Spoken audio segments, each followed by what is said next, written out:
Hello दोस्तों, क्या आपने कभी नोटिस किया है कि हम अपनी जिंदगी का कितना बड़ा हिस्सा उन चीजों में बर्बाद कर देते हैं जो हमारे बस में होती ही नहीं। जैसे किसी ने क्या कहा, किसी ने क्या सोच लिया, या फिर जो चीजें हो भी चुकी हैं उन्हें बार बार अपने दिमाग में दोहराना।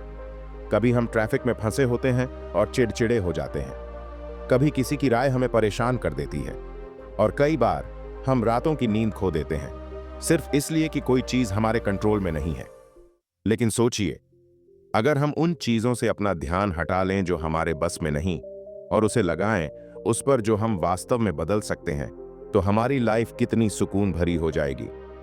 यही किताब how to stop wasting your time on things you can't control, लेखिका पेनी हार्पर की, हमें सिखाती है कि कैसे हम फालतू चिंता और बेकार गुस्से से खुद को आजाद कर सकते हैं और अपनी जिंदगी में शांति और फोकस वापस ला सकते हैं।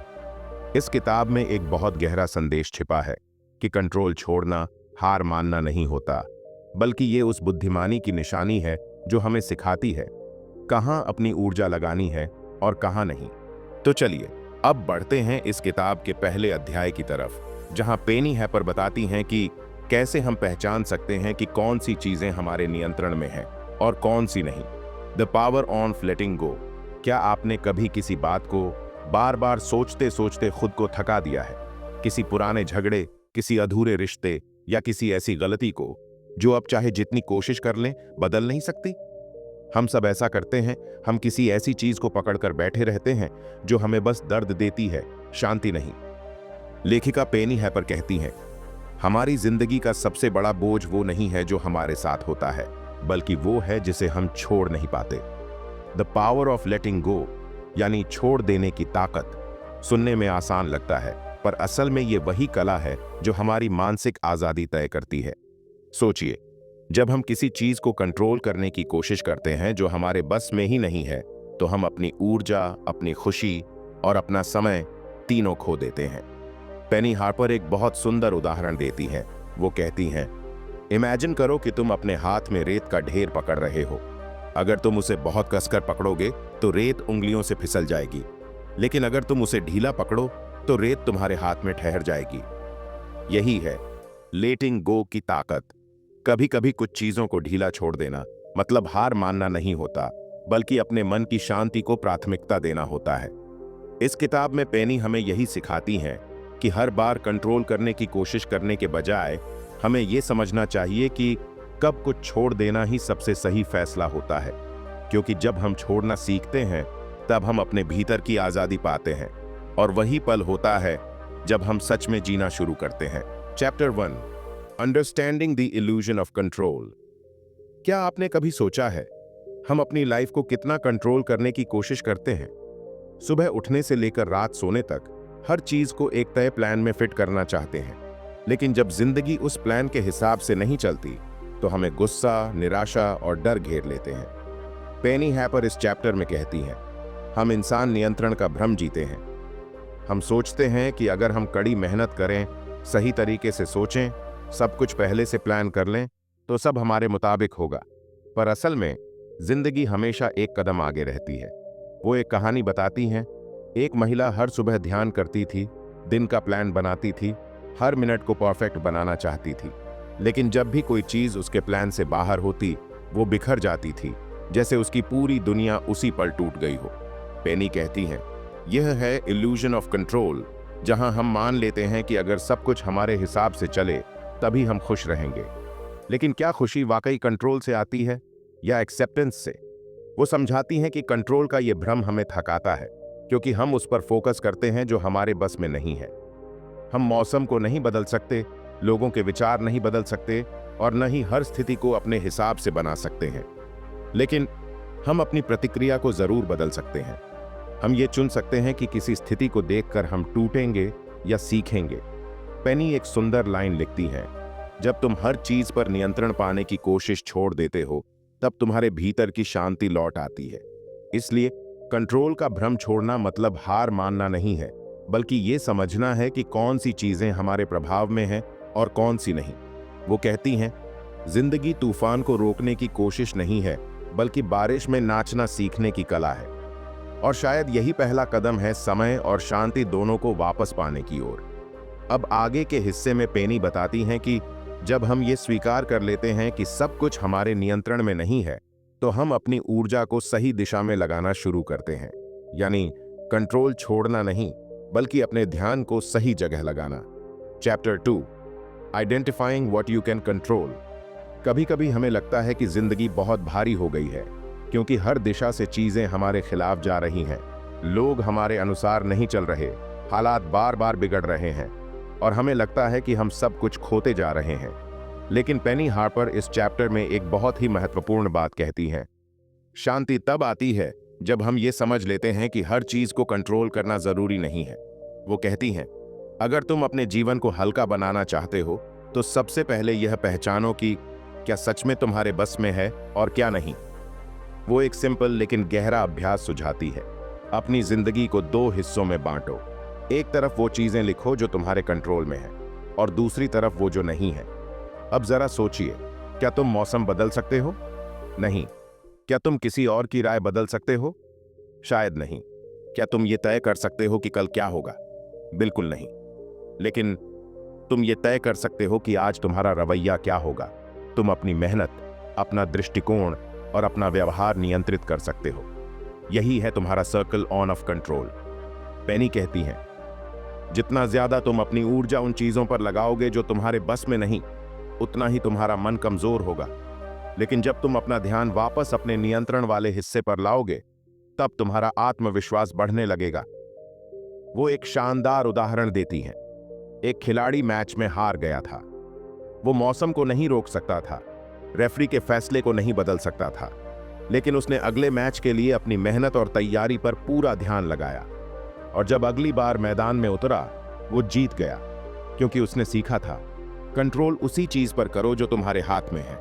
पेनी लिखती हैं, जब तुम दूसरों के व्यवहार पर नहीं, बल्कि अपनी प्रतिक्रिया पर ध्यान देना शुरू करते हो, तब तुम अपने भीतर की शक्ति को महसूस करने लगते हो।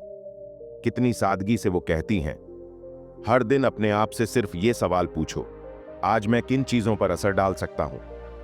बाकी सबको जाने दो, क्योंकि यही छोड़ देने और फोकस करने की कला तुम्हें अंदर से शांत, स्थिर और मजबूत बनाएगी। और यही है इस चैप्टर का असली सबक। हमारी ताकत इस बात में नहीं है कि हम सब कुछ बदल दें, बल्कि इस बात में है कि हम खुद को बदलना सीख लें। Chapter 3, the importance of shifting your focus. कभी आपने गौर किया है, जब हम किसी परेशानी में फंसे होते हैं, तो हमारा पूरा ध्यान उसी चीज पर टिका रहता है। हम बार बार वही सोचते हैं, उसी बात को दिमाग में दोहराते हैं, और धीरे धीरे वो एक छोटी सी चिंता हमारी पूरी जिंदगी पर छा जाती है। पेनी हार्पर इस चैप्टर में कहती हैं, जहां तुम्हारा ध्यान जाएगा, वहीं तुम्हारी ऊर्जा बहेगी। अगर तुम हमेशा अपनी परेशानियों पर फोकस करोगे, तो तुम्हें हर जगह परेशानी ही नजर आएगी। लेकिन अगर तुम अपना ध्यान सॉल्यूशंस की तरफ मोड़ो, तो तुम्हें रास्ते दिखाई देने लगेंगे। वो एक कहानी बताती हैं। एक महिला अपनी नौकरी से बहुत परेशान थी। हर दिन ऑफिस जाकर बस यही सोचती थी, मेरा बॉस मुझे समझता क्यों नहीं, मुझे हमेशा इतना स्ट्रेस क्यों झेलना पड़ता है। वो अपनी सारी ऊर्जा उस चीज में लगा रही थी जिसे वो बदल ही नहीं सकती थी। एक दिन पेनी ने उससे पूछा, तुम हर सुबह अपने काम को लेकर क्या सोचती हो? वो बोली, मैं सोचती हूं कि आज फिर वही प्रॉब्लम्स झेलनी होंगी। पेनी मुस्कुराई और बोली, तो फिर तुम्हारा दिमाग उसी दिशा में काम करेगा। अगर तुम अपना ध्यान समस्या पर रखोगी, तो वही बढ़ेगी। लेकिन अगर तुम ध्यान इस बात पर रखो कि आज मैं क्या अच्छा कर सकती हूं, तो तुम्हारी दुनिया धीरे धीरे बदल जाएगी। कितना सच है ये बात। हमारे फोकस की दिशा ही हमारी दुनिया को आकार देती है। पेनी कहती हैं, जब तुम बाहरी शोर से ध्यान हटाकर अपनी सोच पर ध्यान लगाना शुरू करते हो, तब तुम्हारी जिंदगी में स्पष्टता आने लगती है। वो समझाती हैं कि फोकस शिफ्ट करना कोई जादू नहीं है, ये एक अभ्यास है। हर बार जब मन किसी अनकंट्रोल्ड चीज की ओर भागे, तब खुद से पूछो, क्या ये मेरे बस में है? अगर नहीं, तो अपना ध्यान उस पर लाओ जो तुम्हारे कंट्रोल में है। तुम्हारा रवैया, तुम्हारा प्रयास, तुम्हारी प्रतिक्रिया। धीरे धीरे जब तुम ये अभ्यास रोज करने लगते हो, तो तुम्हारी सोच बदल जाती है। तुम अब शिकार नहीं रहते, बल्कि अपनी लाइफ के निर्माता बन जाते हो। पेनी लिखती हैं, राज जिंदगी को पकड़ने में नहीं है, बल्कि इस बात में है कि तुम किस चीज को देखने का चुनाव करते हो। और यही है शिफ्टिंग योर फोकस की असली ताकत, क्योंकि जब तुम अपनी नजर बदलते हो तो तुम्हारी दुनिया भी बदल जाती है। तो दोस्तों, याद रखिए, हमारे विचार हमारी हकीकत बनाते हैं। अगर हम हर चीज में कमी ढूंढेंगे तो जिंदगी अधूरी लगेगी, लेकिन अगर हम हर स्थिति में सीख ढूंढेंगे तो जिंदगी एक सुंदर सफर बन जाएगी। Chapter 4, letting go on off perfectionism. क्या आप भी हर चीज को परफेक्ट बनाना चाहते हैं? हर काम को, हर रिश्ते को, हर दिन को, ऐसा कि किसी को कोई शिकायत ना हो? अगर हां, तो शायद आपने भी महसूस किया होगा कि परफेक्शन की ये चाह कभी कभी हमें थका देती है, खुश नहीं करती। पेनी हार्पर इस चैप्टर में कहती हैं, परफेक्शनिज्म दिखने में एक ताकत जैसा लगता है, लेकिन असल में ये हमारे मन का सबसे बड़ा बोझ है। हम सोचते हैं कि अगर सब कुछ परफेक्ट हो जाए तो हमें सुकून मिलेगा, लेकिन जिंदगी का सच उल्टा है। हमारी शांति तब आती है जब हम खुद को अधूरा होने की इजाजत देते हैं। वो एक बहुत सुंदर उदाहरण देती है। एक महिला जो हर चीज को परफेक्ट बनाना चाहती थी, घर, ऑफिस, बच्चों की पढ़ाई, यहां तक कि अपनी मुस्कान तक। लेकिन जितनी कोशिश वो करती, उतना ही उसे लगता कि वो काफी नहीं है। वो हमेशा खुद से असंतुष्ट रहती थी। तब पेनी ने उससे कहा, तुम्हें परफेक्ट बनने की जरूरत नहीं है, बस प्रेजेंट रहो। और ये लाइन दिल को छू जाती है। वो बताती हैं कि परफेक्शनिज्म एक ऐसा जाल है जो हमें हमेशा अगले कदम पर रखता है, हमेशा ये सोचने पर मजबूर करता है कि अभी नहीं, थोड़ा और बेहतर बन जाऊं, फिर खुश रहूंगा। लेकिन जिंदगी इंतजार नहीं करती। हर पल जो गुजर जाता है वो वापस नहीं आता। तो क्यों ना हम खुद को ये इजाजत दें कि गलती करना भी इंसानी है, अधूरा होना भी खूबसूरत है। पेनी कहती हैं, परफेक्शन छोड़ना अपने स्तर गिराना नहीं है, बल्कि खुद के प्रति दया रखना है। वो सुझाव देती हैं कि जब भी तुम्हारे मन में वो परफेक्शन की आवाज उठे, अभी ये सही नहीं हुआ, थोड़ा और बेहतर करो, तो खुद से बस ये पूछो, क्या मैं इससे सीख रहा हूं या खुद को सजा दे रहा हूं?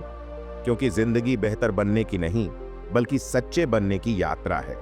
और जब हम अपनी गलतियों, अपनी कमियों और अपने अधूरेपन को अपनाना सीख जाते हैं, तब हम न सिर्फ दूसरों को बल्कि खुद को भी माफ करना सीख जाते हैं। यही है असली आजादी, परफेक्ट बनने की नहीं, खुद बनने की। तो दोस्तों, याद रखिए, जिंदगी का मतलब फ्लॉलेस होना नहीं, बल्कि हर दिन थोड़ा थोड़ा बढ़ना है।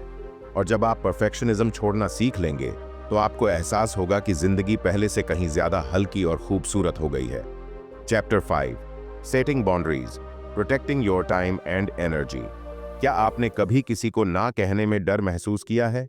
कभी किसी की मदद इसलिए की क्योंकि मन नहीं माना, भले ही खुद अंदर से थके हुए थे?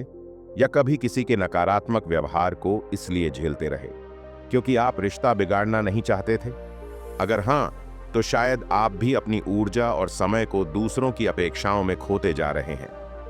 पेनी हार्पर इस चैप्टर में कहती हैं, बाउंड्रीज यानी सीमाएं दीवारें नहीं होती, बल्कि वो दरवाजे हैं जो सही चीजों को अंदर आने देते हैं और गलत चीजों को बाहर रखते हैं। हम सबको सिखाया जाता है कि दूसरों का ख्याल रखो, सबको खुश रखो, लेकिन कोई हमें ये नहीं सिखाता कि खुद का ख्याल कैसे रखें। पेनी एक कहानी बताती है।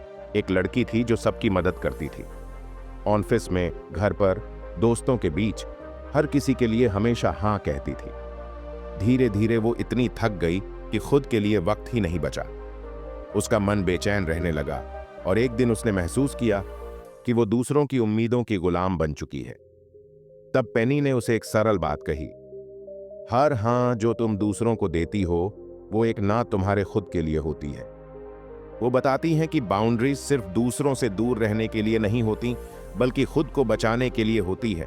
अगर कोई लगातार तुम्हारी ऊर्जा खींच रहा है या तुम्हें मानसिक रूप से थका रहा है, तो चुप रहकर सब सहते रहना दयालुता नहीं, बल्कि आत्म अनादर है। पेनी कहती हैं, अपने लिए सीमाएं तय करना सेल्फिश होना नहीं है, ये सेल्फ रिस्पेक्ट है। सीमाएं सेट करना शुरू में मुश्किल लगता है। लोग कहेंगे, तुम बदल गए हो, अब तुम पहले जैसे नहीं रहे। लेकिन असल में तुम अब वही बन रहे हो जो हमेशा बनना चाहते थे, शांत, केंद्रित और आत्मसम्मान से भरा हुआ। वो एक लाइन लिखती हैं जो दिल को छू जाती है, जब तुम अपने समय और ऊर्जा की रक्षा करना सीख जाते हो, तो शांति खुद चलकर तुम्हारे पास आती है। तो अब वक्त है अपने जीवन में ये सवाल पूछने का, कौन सी चीजें मेरी शांति छीन लेती हैं और किन लोगों या हालातों से मुझे सीमाएं तय करनी चाहिए। क्योंकि याद रखिए, हर चीज का जवाब देना जरूरी नहीं, हर लड़ाई लड़ना जरूरी नहीं और हर रिश्ते को बनाए रखना भी जरूरी नहीं। कुछ चीजों को छोड़ देना और कुछ लोगों से दूरी बना लेना ही असली सेल्फ केयर है। तो दोस्तों, अगर आप चाहते हैं कि आपकी ऊर्जा सही दिशा में बहे, तो सीमाएं तय करना सीखिए। क्योंकि जो खुद का सम्मान करता है, वो दुनिया से भी वही सम्मान पाता है। Chapter 6, navigating uncertainty. कभी आपने महसूस किया है कितनी बार हमारी जिंदगी हमें अचानक मोड़ पर ले आती है? काम बदल जाता है, रिश्ते बदल जाते हैं, या कोई ऐसा मौका आता है जो हमारी उम्मीदों के बिल्कुल विपरीत होता है। हमारे दिमाग में तुरंत सवाल उठते हैं, मैंने क्या गलत किया? अब क्या होगा? क्या मैं संभाल पाऊंगा? लेकिन पेनी हैपर कहती हैं, अनिश्चितता कोई दुश्मन नहीं है, ये तो जीवन का हिस्सा है। वो समझाती हैं कि हम अक्सर चीजों को कंट्रोल करने की कोशिश में अपने आप को थका देते हैं, लेकिन जिंदगी कभी प्रेडिक्टेबल नहीं होती और जितना हम अनिश्चितता से डरेंगे, उतना ही हमारी ऊर्जा और खुशी खत्म होगी। पेनी एक उदाहरण देती हैं। एक युवा उद्यमी अपने बिजनेस में निवेश कर रहा था। हर निर्णय पर सोचता, चिंता करता और बार बार पीछे हट जाता।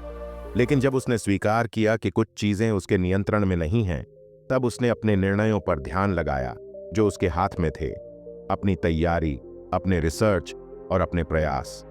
और धीरे धीरे अनिश्चितता उसके लिए अवसर बन गई। यही सीख है, अनिश्चितता को अपनाना मतलब डरना छोड़ना और अपने कंट्रोल वाले हिस्से पर पूरा ध्यान लगाना। पेनी लिखती हैं, जितना तुम अनिश्चितता का विरोध करोगे, उतना ही वो तुम्हें नियंत्रित करेगी। लेकिन जब तुम उसे अपनाओगे, तो तुम्हें असली आजादी मिलेगी। और असल में यही जिंदगी का सच है। हम हमेशा सब कुछ नहीं बदल सकते, लेकिन हम हमेशा यह चुन सकते हैं कि किस तरह प्रतिक्रिया देंगे, कितना संघर्ष करेंगे और कैसे अपनी मानसिक ऊर्जा बनाए रखेंगे। तो दोस्तों, अगली बार जब अनपेक्षित घटना आए, तो डरने की बजाय सोचिए, मैं इस स्थिति में क्या सीख सकता हूं? मैं अपनी ऊर्जा कहां लगाऊं ताकि मुझे फायदा हो? क्योंकि जब हम अनिश्चितता को अपनाना सीखते हैं, तब हम जीवन के हर मोड़ पर स्थिर, सशक्त और आत्मनिर्भर बन जाते हैं। Chapter 7, developing a resilient and growth oriented mindset. कभी आपने महसूस किया है कि जब कोई मुश्किल या असफलता आती है, तो तुरंत हिम्मत टूट जाती है?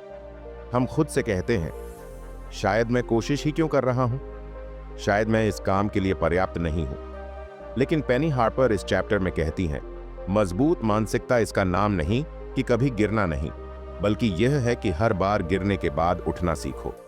वो समझाती हैं कि ग्रोथ ओरिएंटेड माइंडसेट एक ऐसी सोच है जो कहती है, हर चुनौती एक सीख है, हर असफलता एक अवसर है।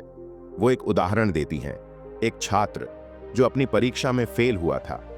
पहली प्रतिक्रिया थी निराशा और खुद पर गुस्सा, लेकिन फिर उसने सोचा, क्या मैं इसे सीखने का मौका बना सकता हूं? उसने अपनी गलतियों को समझा, तैयारी के तरीके बदले और अगले साल वही छात्र टॉप करने में कामयाब हुआ। पेनी कहती हैं, जब हम अपनी मानसिकता को नियंत्रित करना सीखते हैं, हमारी जिंदगी भी नियंत्रित होने लगती है। रेजिलिएंट लोग परिस्थितियों पर निर्भर नहीं होते, वे अपने दृष्टिकोण पर निर्भर होते हैं। वो समझाती हैं कि रेजिलियंस और ग्रोथ माइंडसेट केवल बड़े कामों में नहीं, हर छोटे छोटे फैसले और रोजमर्रा की चुनौतियों में जरूरी है। जैसे अगर कोई दोस्त नकारात्मक है या कोई काम उम्मीद के अनुसार नहीं हो रहा, तो हम दो रास्ते चुन सकते हैं, शिकायत करना या सीखना। ग्रोथ ओरिएंटेड माइंडसेट हमेशा सीखने का रास्ता चुनता है। पेनी लिखती हैं, हमारी मानसिकता वह लेंस है जिससे हम जिंदगी को देखते हैं। इसे बदलो और तुम्हारी पूरी दुनिया बदल जाएगी। तो दोस्तों, अगर आप चाहते हैं कि कोई भी चुनौती आपको गिरा ना सके, तो अपनी मानसिकता मजबूत बनाइए। हर असफलता में सीख ढूंढिए और हर कठिनाई को अवसर समझिए। क्योंकि जब आप रेजिलिएंट और ग्रोथ ओरिएंटेड बन जाते हैं, तो न केवल आप मुश्किलों से पार पा सकते हैं, बल्कि हर चुनौती आपको और भी मजबूत बनाती है। Chapter 8, practising mindfulness to stay present.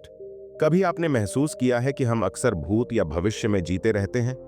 हम अपनी पुरानी गलतियों को सोचते हैं या आने वाले कल की चिंता में खो जाते हैं। पर पेनी हार्पर कहती हैं, जिंदगी सिर्फ अभी और यहीं होती है। भूत और भविष्य केवल हमारी चिंता और तनाव बढ़ाते हैं। वो बताती हैं कि माइंडफुलनेस का अभ्यास, तुम्हें वर्तमान में जिए रहने की कला सिखाता है। यह सिर्फ ध्यान करना नहीं, बल्कि हर पल को पूरी तरह अनुभव करना है। जो तुम देख रहे हो, सुन रहे हो, महसूस कर रहे हो। पेनी एक उदाहरण देती हैं। एक महिला रोज सुबह कॉफी पीते समय अपने दिमाग में काम, बच्चों, घर और समस्याओं की बातें सोचती थी। लेकिन जब उसने माइंडफुलनेस का अभ्यास शुरू किया, वो हर सुबह सिर्फ अपनी सांस, कॉफी का स्वाद और वातावरण पर ध्यान देती। धीरे धीरे उसने महसूस किया, उसकी चिंता कम हुई, उसका मन शांत हुआ और दिन भर उसकी ऊर्जा बनी रही। वो समझाती हैं कि माइंडफुलनेस हमें वास्तविक नियंत्रण का एहसास दिलाता है। हम भविष्य या अतीत को बदल नहीं सकते, लेकिन हम यह चुन सकते हैं कि अभी इस पल में क्या अनुभव करना चाहते हैं। पेनी लिखती हैं, माइंडफुलनेस का मतलब जिंदगी से भागना नहीं, बल्कि उसे पूरी तरह जीना है। वो सुझाव देती हैं कि रोज सिर्फ 5 से 10 मिनट भी ध्यान या ब्रीदिंग एक्सरसाइज करें। सिर्फ बैठो, सांस पर ध्यान दो, हर विचार को देखो और जाने दो। धीरे धीरे तुम पाओगे कि तनाव कम हो रहा है, मन स्थिर हो रहा है और निर्णय अधिक स्पष्ट हो रहे हैं। तो दोस्तों, याद रखिए, जिंदगी हमेशा परफेक्ट नहीं होती, लेकिन हर पल को पूरा जीना हमारी शक्ति में है। माइंडफुलनेस हमें सिखाता है, भूत और भविष्य की चिंता छोड़ो और इस पल की सुंदरता को अपनाओ। Chapter 9, redirecting your energy toward personal growth and purpose. कभी आपने महसूस किया है कि दिन भर व्यस्त रहने के बावजूद अंत में आप थके हुए और असंतुष्ट क्यों रहते हैं? क्योंकि हमारी ज्यादातर ऊर्जा उन चीजों में चली जाती है जो हमारे नियंत्रण में नहीं है। पेनी हैपर इस चैप्टर में कहती हैं, हमारी ऊर्जा सीमित है, तो इसे ऐसे कामों और विचारों में लगाइए जो हमारे विकास और उद्देश्य के लिए मूल्यवान हों। वो समझाती हैं कि जब हम लगातार उन चीजों पर ध्यान देते हैं जो हमारे नियंत्रण में नहीं है, जैसे दूसरों की राय, परिस्थितियों की गलतियां या भविष्य की अनिश्चितताएं, तो हम अपनी सबसे कीमती संसाधन, समय और ऊर्जा बर्बाद कर देते हैं। पेनी एक उदाहरण देती है। एक युवा महिला रोज परेशानियों और अफवाहों में उलझी रहती थी। वो सोचती थी कि अगर वो हर चीज पर ध्यान देगी तो सब सही हो जाएगा। लेकिन उसने महसूस किया कि उसकी ऊर्जा खत्म हो रही है और असली लक्ष्य पीछे रह गया। तब उसने फैसला किया कि अब वो अपनी ऊर्जा को अपने विकास और उद्देश्य की दिशा में लगाएगी। वो नई स्किल सीखने लगी, अपने शौक पर समय देने लगी और उन लोगों के साथ समय बिताने लगी जो उसे प्रेरित करते थे। धीरे धीरे उसके जीवन में संतोष और सफलता दोनों बढ़ने लगे। पेनी लिखती हैं, जब हम अपनी ऊर्जा विकास और उद्देश्य पर लगाते हैं तो हर चुनौती हमें आगे बढ़ाती है। वो सुझाव देती हैं कि हर दिन अपने आप से ये सवाल पूछो, आज मेरी ऊर्जा कहाँ जा रही है? क्या यह मुझे मेरे उद्देश्य के करीब ले जा रही है या सिर्फ थकाव पैदा कर रही है? और जब आप यह अभ्यास नियमित रूप से करेंगे तो धीरे धीरे आपकी जिंदगी बदल जाएगी। न केवल आपकी उपलब्धियां बढ़ेंगी, बल्कि आपका मन शांत और संतुष्ट रहेगा। तो दोस्तों, याद रखिए, हमारी ऊर्जा की दिशा ही हमारी सफलता और संतोष तय करती है। इसीलिए अपने समय और प्रयास को उन चीजों पर लगाइए जो आपके विकास और जीवन के उद्देश्य से मेल खाते हैं। Chapter 10, overcoming setback. कभी आपको ऐसा लगा है कि सब कुछ बिखर गया है, जैसे जिंदगी ने अचानक आपका हाथ छोड़ दिया हो और आप खुद को खोया हुआ महसूस कर रहे हो? हम सबको ऐसे पल आते हैं। लेकिन पेनी हार्पर कहती हैं, सेटबैक्स असफलताएं नहीं हैं, ये केवल हमें और मजबूत बनने का मौका देती हैं। वो समझाती हैं कि जब हम किसी चीज पर नियंत्रण खो देते हैं, चाहे वो नौकरी हो, कोई रिश्ता हो या कोई योजना, तो पहला कदम है स्वीकार करना।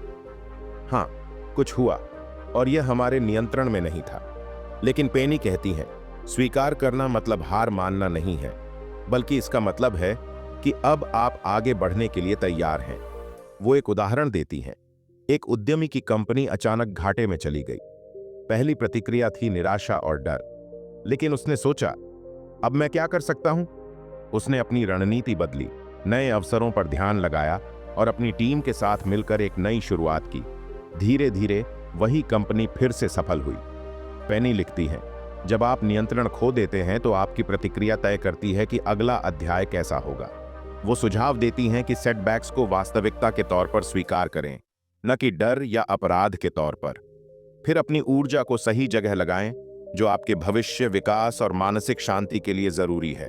तो दोस्तों, याद रखिए, कभी कभी जिंदगी हमें गिरा देती है, लेकिन असली ताकत यह है कि हम हर गिरावट से उठना सीखें और अपने नियंत्रण में उन चीज़ों पर ध्यान लगाएं जो हमारी जिंदगी को बेहतर बना सकती हैं। तो दोस्तों, आज हमने सीखा कि जिंदगी में हमेशा सब कुछ हमारे नियंत्रण में नहीं होता। हम कभी कभी परिस्थिति, लोगों या घटनाओं को बदल नहीं सकते, लेकिन हम अपनी प्रतिक्रिया, अपने दृष्टिकोण और अपनी ऊर्जा जरूर नियंत्रित कर सकते हैं। पेनी हार्पर हमें यह सिखाती है कि समय और मानसिक शांति की असली कुंजी है छोड़ने की ताकत, सीमाएं तय करना, माइंडफुलनेस का अभ्यास और अपनी ऊर्जा को सही दिशा में लगाना। हमने जाना कि परफेक्शनिज्म को छोड़ना हमारी खुशी के लिए जरूरी है। अनसर्टेनिटी को अपनाना हमें मानसिक रूप से मजबूत बनाता है।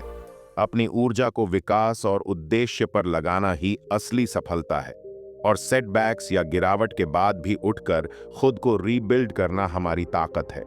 जब आप इन तकनीकों को अपनाते हैं, अपने ध्यान को सही दिशा में मोड़ते हैं, अनियंत्रित चीजों को छोड़ते हैं और रोजमर्रा की जिंदगी में इन अभ्यासों को लागू करते हैं, तो आप पाएंगे कि आपकी जिंदगी हल्की, शांत और सशक्त बन गई है। तो दोस्तों, अब समय है पुरानी चिंता, अनियंत्रित घटनाओं और दूसरों की राय को छोड़ने का। अपनी ऊर्जा को अपने विकास और अपने उद्देश्य की दिशा में लगाइए, क्योंकि जब आप यही करते हैं तो जिंदगी सच में आपके नियंत्रण में आती है और आप असली आजादी और संतोष का अनुभव करते हैं। अगर आपको ये वीडियो पसंद आई हो तो इसे लाइक करें और अपने दोस्तों और परिवार के साथ शेयर करें, और कमेंट में बताइए कि ये बुक समरी आपको कैसी लगी। अगर आप चैनल पर पहली बार आए हैं तो हमारे चैनल को सब्सक्राइब जरूर करें और साथ में बेल आइकन दबाना न भूलें, ताकि हर नया वीडियो का नोटिफिकेशन सबसे पहले आप तक पहुंचे। मिलते हैं अगले वीडियो में एक नई किताब के साथ, एक नई सोच के साथ। तब तक खुश रहें और सीखते रहें। धन्यवाद।